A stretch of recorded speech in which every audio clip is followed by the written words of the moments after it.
Hi, this is my review of Mutant Chronicles Techno Fantasy Role Playing Game, 3rd edition, core book. This game is quite interesting because it has a very deep, very complex theme. At first, you may think, oh, this is just science fiction, but it's much more than that. It has some post apocalyptic elements. It reminds you a bit of Warhammer 40k. It reminds you of Mad Max, of Dark City. It even reminds you of the conflict between the nobility and the outer space beings from Hideyuki Kikuchi's novel Grey Lancer. And there's a very powerful antagonistic presence that reminds me a lot of the Xenobites from Clive Barker's Hellraiser. Well, let's get started. Let's talk about the quality of the PDF. When you purchase the PDF, you get several files. You have a high resolution version of the core book. So if you want to play these games in your laptop or your computer, that's perfect for it. And you have a printer friendly version, of course, if you want to print it and save some ink. And you have the low resolution version. So if you want to use it on your tablet or smartphone, that's perfect. And you also have character sheets both in high resolution and printer friendly formats. Now, about the organization is very good.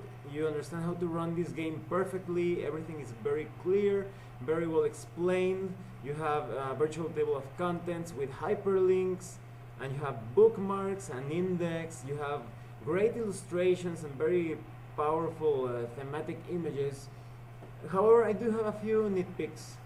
So, for example, in the bookmarks, the bookmark that's supposed to take you to the core mechanics chapter reads bookmark 1, and that's a mistake. It should read core mechanics. And the bookmark that should take you to the adversaries chapter takes you a few pages before that to a list of gear, so that doesn't make sense. And I found like 2 or 3 typos, but nothing major that represents an obstacle to understanding how to play the game. So for example, in page 8, in the column to the right, just the paragraph just above the picture of the dice, it reads, if he does not use the bits or other tokens, that's used with a D, it should read, if he does not use bits or other tokens, that is without a D. But besides that, the quality is top notch, everything is very good. Now, let's talk about the theme and the meta plot of the game, because it's quite interesting and quite cool. Well, the story is basically this. Humanity advanced in technologically speaking, but this advance or progress drained the planet Earth of all its natural resources, so the planet is dying. And so the corporations, which are sometimes at war with each other and sometimes in very fragile alliances, decided to send a group of select individuals into outer space to start a colonization process. However, during their explorations, they found this mysterious relic, and by fiddling around or tapping into the power of this mysterious relic, they unleashed a terrible plague upon the universe. It feels kind of like a virus at many different levels. This virus is known as the Dark Symmetry, and the Dark Symmetry corrupts everything. It's a demonic force. It can corrupt people and places, and high technology is particularly vulnerable to the influence of the Dark Symmetry. It could end up causing wars and conflicts. So for example, let's say a group of guards finds some intruders, and the guards communicate with their superiors using the communication system, and they ask something like, we found intruders, what should we do with them? And maybe their sergeant or captain or whoever responds, oh, don't shoot them, get them all out of there. And then their Dark Symmetry corrupts this message, so when it arrives, it says, shoot them all. And that's the way the Dark Symmetry corrupts and just messes with everything around. And the Dark Symmetry it feels like a very powerful and intelligent force, something that tries to cover and penetrate everything. And it has servants, it has the Dark Apostles who carry out the will of the Dark Symmetry. All these beings feel quite demonic, and the humans could end up being corrupted and become heretics, traitors to mankind, and this influence of the Dark Symmetry could end up corrupting your own character. So your character could end up being insane or maybe even turn out as a villain.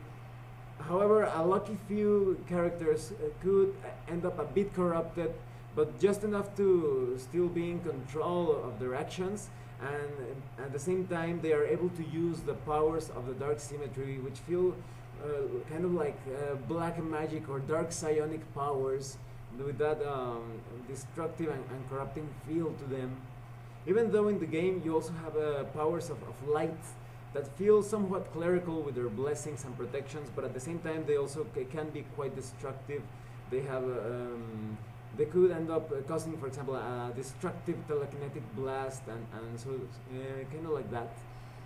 Well, now let's talk about how the system combines with the theme. The system, which is the 2d20 system, which consists on rolling a pair of 20-sided dice, is quite cinematic. You also roll you should have a handful of 6-sided dice as well, and this system allows you to have mixed effects. That is, your character could be successful at a particular task, but at the same time some negative side effect could result of that, or maybe your character fails at a check, but some positive thing remains after that event or action. So it's a very rich system in terms of building a cinematic scene or a story. In a sense, it reminds me, it kind of feels like it's a possible evolution of the system used in Warhammer Fantasy Role-Playing Game 3rd edition and in the Star Wars games from Fantasy Flight Games. It feels like an evolution of that, and that's pretty cool, because with this system as presented in the Mutant Chronicles, you don't need special dice. You just need a pair of 20-sided dice and your handful of 6-sided dice.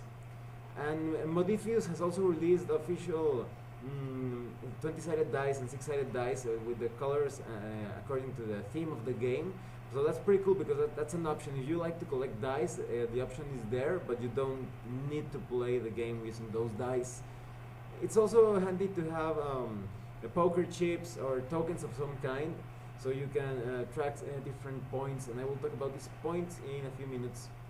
But first, I would just want to talk about the way you create your character and you customize that character.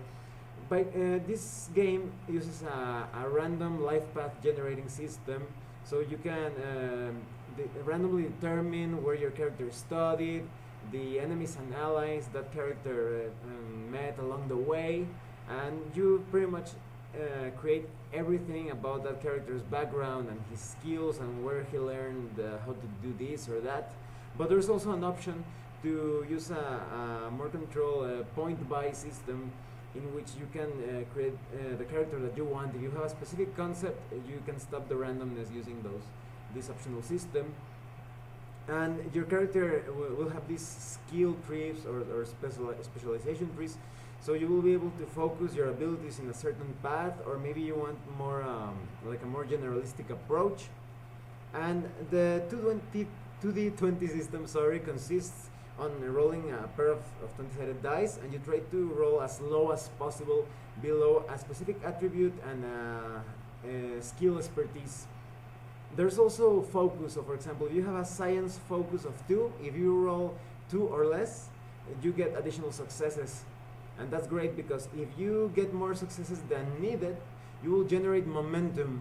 And momentum allows you to make things better. If, for example, if you're carrying out some sort of check, you may be able to succeed at that task in less time than you thought it would take. And if you are fighting, you will be able to deal more damage. Now, the way the 6-sided dice or symmetry dice work is this. You roll your 6-sided dice, and if you roll a 1 or a 2, that counts as successful values. And if you roll a 6, you will get a special effect depending on the circumstances. It could be a positive or negative effect. So for example, certain weapons, whenever you roll a 6, you can trigger their special abilities. And you also have chronicle points that the player characters can use to triumph against all odds. Maybe you will be able to perform more actions per turn, or you will be able to have automatic successes. It works kind of like that, and it gives a lot of opportunity to produce those cinematic scenes. However, the game master also has dark symmetry points, and dark symmetry points can be used to make the players' lives quite difficult.